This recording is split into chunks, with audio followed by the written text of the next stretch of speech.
பணக்காரங்க மட்டும்தான் வருவாங்க. அப்படிப்பட்ட ஹோட்டலுக்கு ஒரு நாள் ஒரு வயசானவர் அவரோட பொண்ணை கூட்டிகிட்டு வந்திருக்கார். வந்தவர் ஒரு ஓரமாக இருக்கிற டேபிளாக பார்த்து உட்காந்துட்டு அங்கே இருக்கிற சர்வர்கிட்ட தோசை ஒன்று ஆர்டர் பண்ணியிருக்காரு. ஆர்டர் பண்ணிவிட்டு அந்த சர்வர்கிட்ட சொல்லியிருக்காரு, என் பொண்ணு 10th எக்ஸாமில் ஸ்டேட்லேயே ஃபஸ்ட்டாக வந்திருக்கா. அப்படி ஃபஸ்ட்டாக பாஸ் பண்ணால் அவளுக்கு ஒரு பெரிய ஹோட்டலில் உன்னை கூட்டிகிட்டு போய் டிஃபன் வாங்கி தரேன் அப்படின்னு அவர் சொன்னதாக சொல்லியிருக்கார்.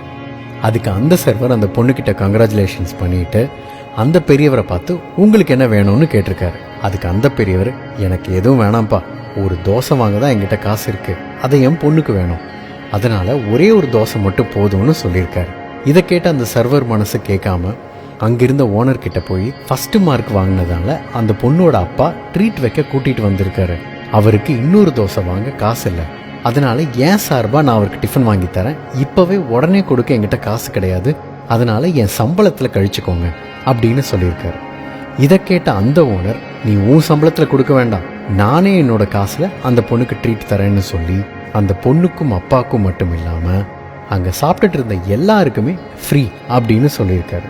இப்படி ஒரு விஷயத்த சுத்தமாக எதிர்பார்க்காத அந்த அப்பாவும் பொண்ணும் கண் கலங்கி அவங்களுக்கு நன்றி சொல்லியிருக்காங்க.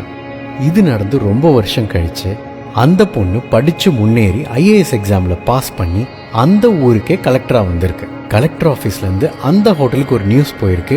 அது என்னன்னா, புதுசாக வந்த கலெக்டர் உங்கள் ஹோட்டலுக்கு சாப்பிட வர்றதா. இந்த பொண்ணு அவங்க அப்பா அம்மாவையும் கூட்டிகிட்டு அந்த ஹோட்டலுக்கு போக அந்த ஹோட்டலில் இருந்த யாருக்குமே இந்த பொண்ணையோ அவங்க அப்பாவையோ அடையாளமே தெரியல. கலெக்டர் வர்றாங்க அப்படின்னு தெரிஞ்ச உடனே ஊரே அந்த ஹோட்டலில் கூடியிருக்கு. அந்த ஓனருக்கும் புது கலெக்டர் நம்ம ஹோட்டலுக்கு வராருங்கிறதுனால ரொம்ப பெருமையாக இருந்திருக்காரு. உள்ளே போன அந்த கலெக்டர் அந்த சர்வரையும் ஓனரையும் பக்கத்தில் நிற்க வச்சு சாஷ்டாங்கமாக கீழே விழுந்து வணங்கியிருக்காங்க. ஓனருக்கு ஆடி போச்சு, சர்வரோ செத்துட்டாருன்னே சொல்லலாம். என்ன ஆச்சுன்னு புரியாமல் இருக்கும்போது அந்த பொண்ணு சொல்லியிருக்கு, நான் யாருன்னு உங்களுக்கு தெரியாது, எங்கள் அப்பாவையும் நீங்கள் மறந்துட்டீங்க, ஆனால் நான் 10th ஸ்டாண்டர்டில் பாஸ் பண்ணதுக்காக எங்கள் அப்பா எனக்கு ட்ரீட் வைக்க இங்கே கூட்டிகிட்டு வர அதை நீங்கள் ஒரு கொண்டாட்டமாகவே ஆக்குனீங்க. அன்னைக்கு நீங்கள் பண்ண ஒரு சின்ன விஷயந்தான் வாழ்க்கையில் இன்னமும் முன்னேறணுங்கிற ஆசையும் நம்பிக்கையும் எனக்கு கொடுத்துச்சு. உங்களால தான் நான் இன்னைக்கு இவ்வளோ பெரிய இடத்துல இந்த ஊருக்கே கலெக்டராக வந்து உட்கார்ந்துருக்கேன்னு சொல்லி இன்னைக்கு இங்கே இருக்கிற எல்லாருக்குமே நான் ட்ரீட் தரேன்னு சொல்லியிருக்காங்க. ஏன் எதுக்குன்னே தெரியாமல் சில நேரம் நாம் யாருக்காவது கொடுக்கணும்னு தோணும். அன்னைக்கு கொடுத்துடணுங்க. அந்த நொடி அந்த நிமிஷத்தை விட்டோம்னா திரும்ப நாம் செய்கிற உதவி அவங்களுக்கு தேவைப்படாமையே கூட போயிடும். சரியான நேரம் பார்த்து பண்ணுற உதவி நீங்கள் பண்ணலைங்க, உங்கள் மூலமா கடவுள் உங்களை பண்ண வைக்கிறாரு.